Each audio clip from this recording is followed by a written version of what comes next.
Episode 24, Cannibal Canuck.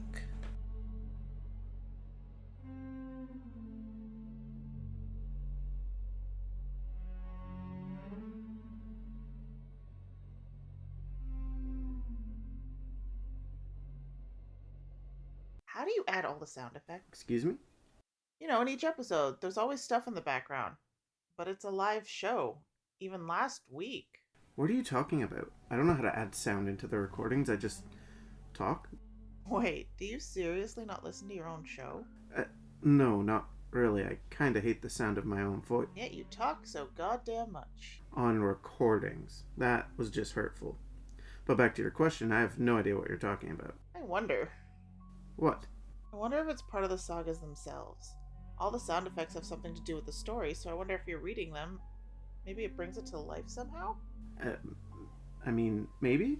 I'll sit down and listen to a few episodes at some point, figure out what you're on about. Your intro? Should I just do it again? That's fine. Thanks. I'll take care of it. Greetings and welcome, dear listeners. You've happened upon my little dark and sordid corner of the world. My name is Jesse and my co-host here is Skye. We are what we've taken to calling marked, humans whose lives have been upended and irreversibly changed by the powers none seem to understand. I've taken it upon myself to find and read all these tales, these sagas of the dark, and share them with you. So sit back, put your feet up, and listen to the continuation of last week's. Now, where were we? Even all this time later, 3 years later, thinking about the stories they ran just makes my blood boil. Look, I'm not excusing what he did. I'm not trying to say he doesn't deserve his life in prison. I'm not saying he didn't do all that stuff. He did. But there was no need to lie about him, to smear the happy memories, to paint him as some lifelong monster. It was just fear-mongering, just rumors and lies. But, for what I'm sure you've been wanting this whole time, when Caleb graduated, he immediately went to the workforce. He'd been working part-time before, largely to help me around the house. I always felt bad about that, like I couldn't give him everything he wanted.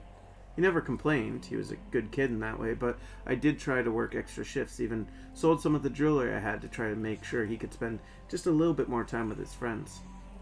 But when he graduated, he talked to his boss and he got a full-time position, selling electronics at a Best Buy. He also did some repairs and diagnostics. I think he was a bit of an everywhere man at that job. He worked 50 or so hours a week and I barely saw him. He'd come home, of course, but most of the time he was exhausted and would head straight to bed. There were times I thought about asking his boss to reduce his shifts, but Caleb would have hated me trying to smother him like that, so I didn't. Then the longer nights started. He'd been working full-time about 2 months then, when he suddenly came home far later than normal. I asked him about it, and he told me some work friends had invited him out to a party. Wasn't sure if he was lying to me or not, but the joy I felt thinking he was finally doing something other than working kind of overrode any doubts I had. Looking back, he was pale that night. Very pale.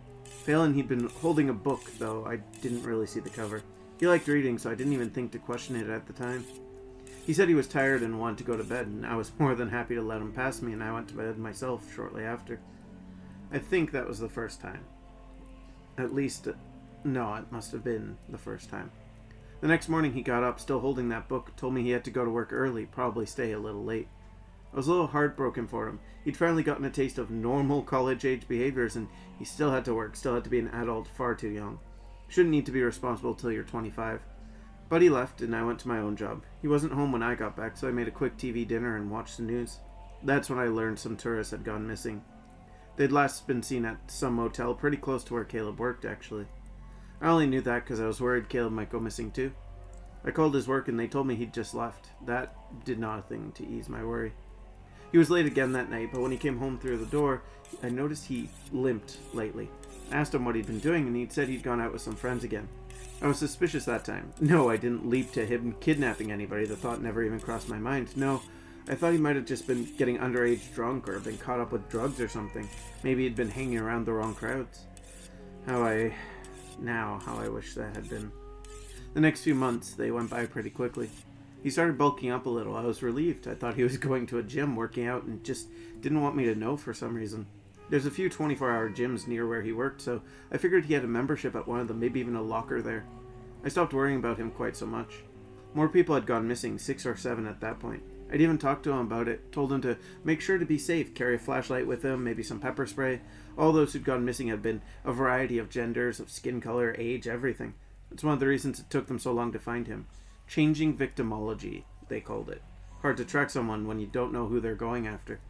He also started seeming more confident. He was never shy or anything, but he seemed more outgoing. Talked a little louder, laughed a little more. I figured he might be seeing someone. He also had that book near him at all times. I saw the cover once, but it never had a title. I just kind of assumed it was some self-help book. You know, the kind that tells you how to act confident, how to talk, or how to act to achieve certain results. I had mixed feelings on that. Oh! I bet you that's the book that they found with him. It was a cannibal cookbook. It had recipes for the various parts of humans, what each part was good for, and what it would do for the eater. Supposedly, the various parts would make you stronger or live longer, age less, and so on. There were apparently magic circles and stuff in it, too. Sounds like a book like ours. Whatever happened to yours anyways? I never asked. I don't think so, and Sabrina has it, I assume. I left it with her that day, the day of the ritual, and I haven't seen it since. What do you mean? I don't think so. Not about Sabrina, obviously. Yeah, duh. And when they finally found him, they cataloged everything that was around him. And that book in particular. There's no brass plate, no name on it. You said yours has the same plate that was in the one Savvy had, right? Scratched out Scrivener? That wasn't in the one Caleb had. Interesting. I don't really know how a thing like that, an artifact, capital A, I guess, gets made, so I suppose there could be others. Such a dork. What, you have a better name for esoterically charged arcane object that leaves traces of its dark influence on... Yeah, okay. I heard it that time. Dork. Ahem. I had mixed feelings on that. I wanted him to do whatever he wanted, but I also didn't want him to think he had to change for anyone or anything. But he seemed happy, so I kept my mouth shut. The late nights continued, and he continued to get more muscular, to be more boisterous. There came a point where the energy and charisma he had while talking, he was reminding me of Amanda Scrivener sometimes. Not in the leading occult way, just the raw magnetism that he seemed to hold. He got promoted to a manager position at work, and I began to see his coworkers at the house semi-regularly. He seemed to enjoy hosting friends for little after-work get-togethers, and I didn't really mind. I didn't have to do anything for them. He'd always do the cooking. Appetizers, main courses, desserts. I know what you're thinking, and yes. None of us knew it at the time, but yes. He was feeding us, his victims. I still feel like throwing up when I think about it. Most of his coworkers got therapists when they found out. I should let you know that there was no human taste. Every dish he made tasted like what it was supposed to be. The cupcakes, the steaks, the nachos, hors d'oeuvres, lasagnas, cakes, everything. It was all normal, or so it seemed. All those who went to his parties, they all started gaining confidence. I honestly thought it was just from being around him. When I'd been around Amanda all those years ago, some of her charm had rubbed off on me too, so I just thought that's what was happening.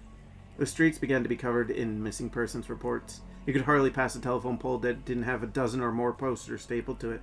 There was an air of fear around everywhere, but no one thought it could be anyone in town. I remember once I went to a party held by one of my mom friends, and we all discussed what we thought. The ideas ranged from a deranged man living in the woods to tourists to some gang activity. And then the bodies started turning up. I'm sure you've seen the news reports. Bits and pieces of people, all in various states. Some cut cleanly, others looking to have been gnawed on by a wild animal. Never complete bodies, never enough to identify any of them. But we all knew. It was the people who'd gone missing. Who else could it be? I think Caleb wanted to be caught, somewhere deep down. The parts started turning up more and more, all in different places. A foot by the motel, a finger bone behind the church, another bone or two outside the cemetery. Throughout it all, he seemed happier than ever. He'd stopped growing more muscular, but he looked like a bodybuilder at that point, and he seemed so cheery just all the time. He never missed a shift at work, and all those who worked under him loved him. You know, he made record sales, like 6 or so months in a row. He could sell ice to an Eskimo. I was honestly so proud of him. He hadn't carried that book around for a while, and I figured he had it at his gym locker or at an office at work or something. To be honest, I didn't really give it much thought at that point. Why would I? You know, he paid off my car. He made commission a little at work, and from what I understand, often split it with anyone who had even just the smallest part in the sale. He'd once convinced someone to install a brand new home theater system, projectors, surround sound, the whole works. Something like $10,000, and I think made something like $2,000 in commission. Split it 50-50 with the new kid he'd asked to ring the customer up. Then the police, they started going door to door asking questions. He'd answered the door once, talked to the officer for a good 15 minutes. I don't know what they said, but the officer thanked him for his time and left. I think Caleb let something slip there. I think that's how they found him. I know it's wrong, I know it's bad to say, but sometimes I wish they hadn't. Not that I wanted him to have kept killing, obviously not. No, he was so happy then, you know? On top of the world. I wish he could have been that way. Without the killings, without the desecration. It was a week later when the police showed up at my door. Caleb was having a late night again. I didn't even notice them anymore. He'd been talking about moving out and had asked me many, many times if I'd be alright on my own. When the knock came, a chill spread through me. A shiver. I still don't know how or why. I think in some way I sensed things were about to change. That there was some kind of turning point. I don't know. I opened the door to find the police there. There were 5 of them. They asked if Caleb was home, said they had some questions for him. I asked what questions, and they asked if they could come in. I said yes and led them in. I had nothing to hide. Why wouldn't I? They told me I should sit down, and they told me they thought he was the serial killer the papers had dubbed the Cannibal Canuck. I laughed. It sounded so wrong, so bizarre, so clearly not real. I told them they were mad. They had to be. None of them laughed with me. They were stone-faced, serious. They told me they had evidence and showed me some blurry camera footage of someone that looked like my little bean dropping the body parts by his work, of all places. He looked at the camera, stared for a good few seconds. Like I said, I think he was trying to get caught. I think that door-to-door officer had gotten suspicious. I was dumbfounded. I told them that he was out late, probably at the gym by his work. They picked him up that night in a small shed pretty close to the gym and the motel. I'll never forget that night. Some jackass had called the press, so when they walked him out handcuffed, the cameras went off and they even live broadcasted it. His hands were behind his back, but he walked straight with a look of pride on his face. Blood covered the bottom half of his face, his mouth, and his chin. The news flayed him for that look. His trial, it was incredibly public and pretty fast. He declined a lawyer, didn't defend himself, answered every question with brutal honesty, and was convicted within a week. Life in prison, no chance of parole. They called me to the stand too, of course, but I was far less honest. I never lied, of course, but I didn't really know anything anyways. There's a video out there somewhere of me breaking down and losing my mind on the vultures that filmed every second of it, the jackasses that smeared his name, that went through his past. The police had me go over the evidence, asked me if I knew anything about it. All I knew was that book, and only that he'd had it for about a year. He went missing after the trial, no one knows where. I'm not even allowed to see him. He's not allowed visitors. An inmate stabbed him once and he beat the guy to death. Amanda showed up shortly after he was incarcerated. Not directly. A letter showed up inviting me back now that the monster was out of the picture. There was no return address. It wasn't even signed. I just know it was her. I wonder sometimes where the book came from, who gave it to him. I don't know how, I just know it was what corrupted him. Turned him into a killer. Thank you for your time. I know there's little there that you'd probably be interested in. I couldn't tell this to any of those that were looking to profit off of it, that were looking to smear him even further. He's still my little bean. He sends me letters sometimes, when they allow him to. He still checks up on me. Actually, he's the one that suggested I talk to you, said you could be trusted.